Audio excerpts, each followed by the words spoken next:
Bom dia! Vamos às senhas diárias para o dia de hoje, dia 23 de dezembro de 2022, uma sexta-feira. Quase Natal. Eu, na verdade, já considero hoje Natal. Eu já estou no clima. E eu acho que é muito importante o que nos indicam as leituras das senhas diárias para hoje. Que eu vou tentar resumir aqui neste título para o dia de hoje, para estas senhas diárias. E é o seguinte: foi aqui, neste mundo que Jesus nasceu. Ele é um de nós, nosso irmão. Vocês já vão entender como eu cheguei aí nesse título, é muito claro, inclusive. Então vamos lá, as leituras para o dia de hoje, dia 23 de dezembro, amanhã já é véspera de Natal. E o primeiro versículo vem do Salmo 21, versículo 13. Exalta-te, exalta-te, Senhor. Esse exalta-te é assim no sentido de aparece para nós. Aparece, Senhor, para nós na tua força. Nós cantaremos e louvaremos o teu poder. Esse poder aqui é muito diferente do que muitos imaginam de Deus, né? Inclusive na primeira leitura, um rei vai falar o que ele espera de Deus e não podia ser diferente. Para um ganancioso rei de Israel, vamos ver na primeira leitura depois, né? O segundo versículo vem da primeira carta a Timóteo, capítulo 3, versículo 16. Grande é o mistério da piedade. Aquele que foi manifestado na carne foi justificado em espírito. O que é esse espírito, né? Tem gente que imagina espírito naquele sentido do negócio voando por aí fora do corpo.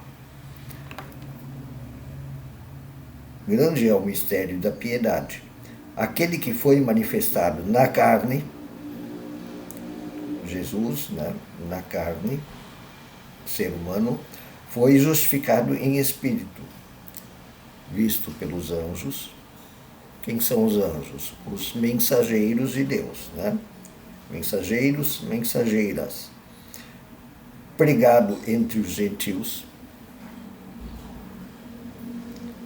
Muitas vezes os não israelitas entenderam melhor do que os israelitas. Por exemplo, o rei Acás, que vai vir na próxima leitura. Um rei judeu, crido no mundo, crido por diversos povos, e recebido na glória. Vencedor através do poder misterioso de Deus, que não é o dos exércitos, da força, da violência, da riqueza. Ele se manifesta de uma outra maneira. E a oração é de Johann Klepper. A noite está terminando. Partam para a estrebaria. Não para o castelo, para a estrebaria. Lá vocês encontrarão a salvação anunciada desde o início dos tempos. A estrebaria, na pobreza.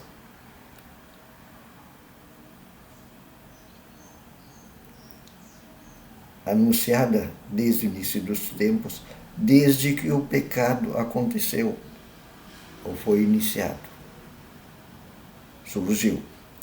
Agora, a vocês ele se aliou aquele que o próprio Deus escolheu.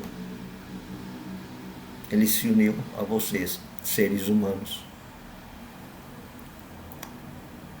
que entenderam que é na estrebaria que o poder de Deus se manifesta, entre os pobres.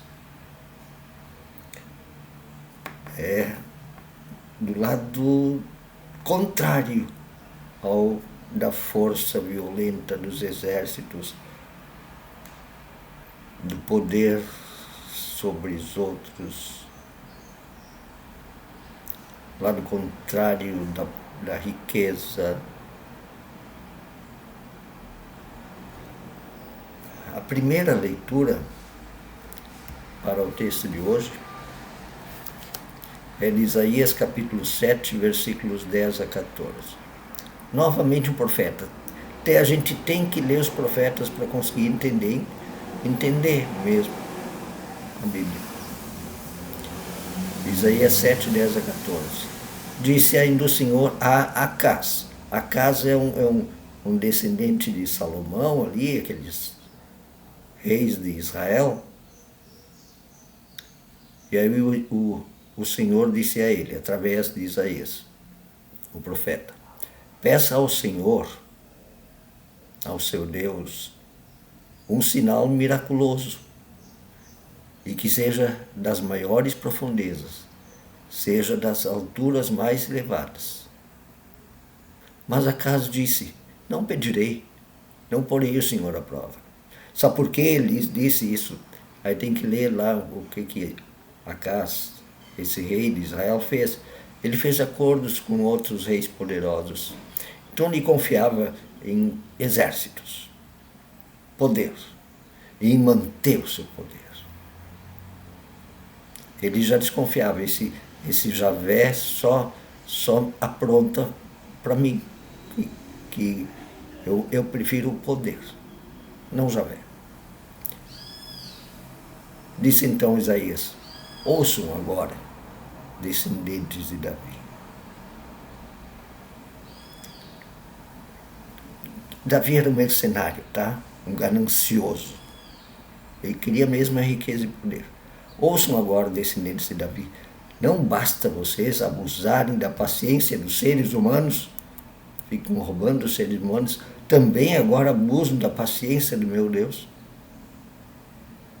Vocês são uns lascados. Ficam se gloriando nesses poderes humanos de vocês. Vocês não conhecem o Javé. Nem vão conhecer. São incapazes. Vocês confiam em vocês e nos seus poderes.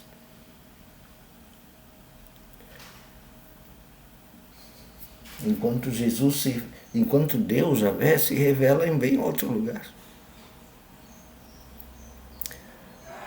E o segundo texto vem do Evangelho de Mateus, capítulo 1, versículos 1 a 17.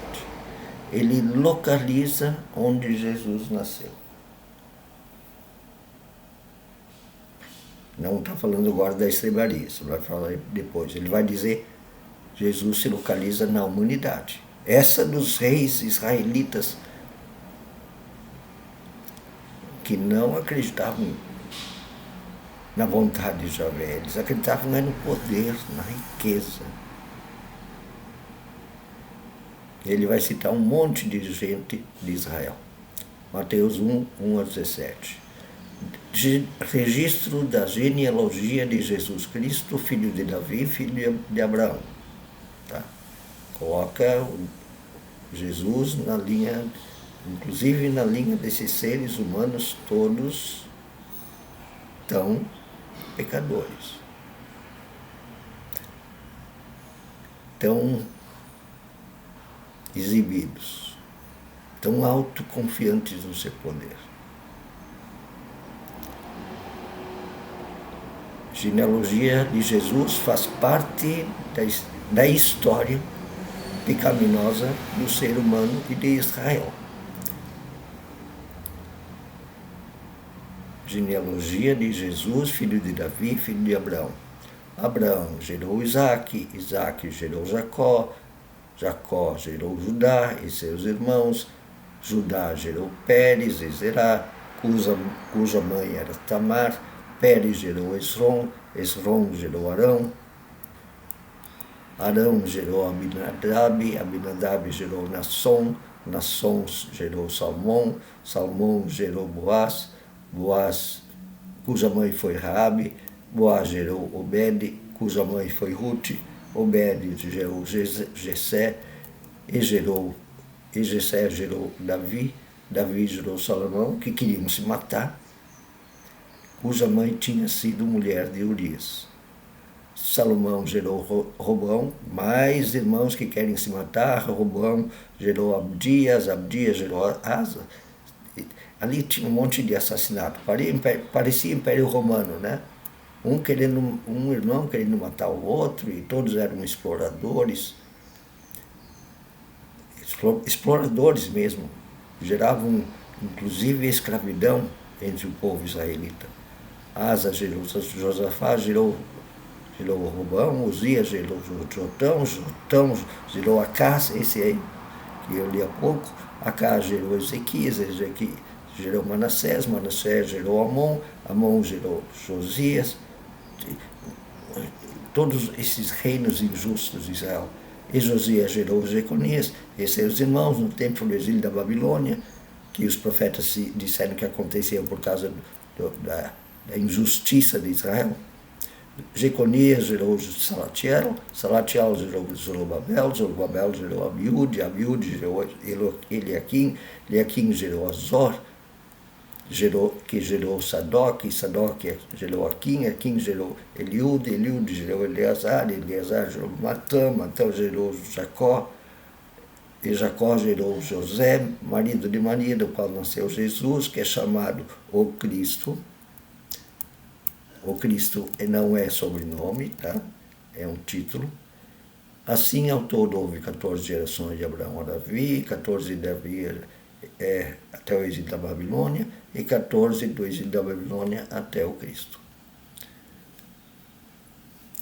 Tá, esses nomes até podem... Não tinha um documento para conferir isso, mas o que ele quer dizer é que Jesus faz parte da humanidade pecadora. Se encarnou, ser humano.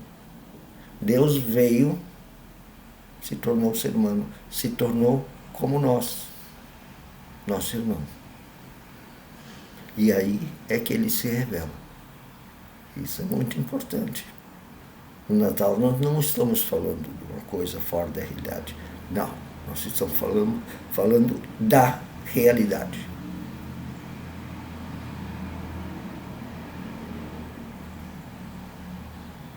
Não pense assim, então a história é exatamente assim. Não, está falando da realidade, da nossa realidade, da realidade do pecado, que é onde Deus quer nos libertar da verdade do pecado, da injustiça, do desamor, do ódio.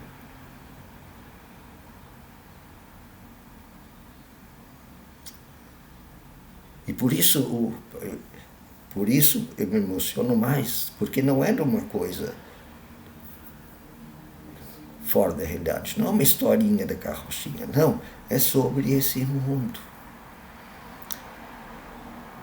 E vem anunciar novo céu e nova terra, onde habita a justiça, a paz e a alegria e o amor. E não esses que confiam no poder das riquezas e das armas. Por isso, o Natal, pelo menos para mim, é tão importante. Porque é transformação, libertação, vida plena aqui, num mundo novo, que é possível e que Jesus vem trazer. Um bom dia.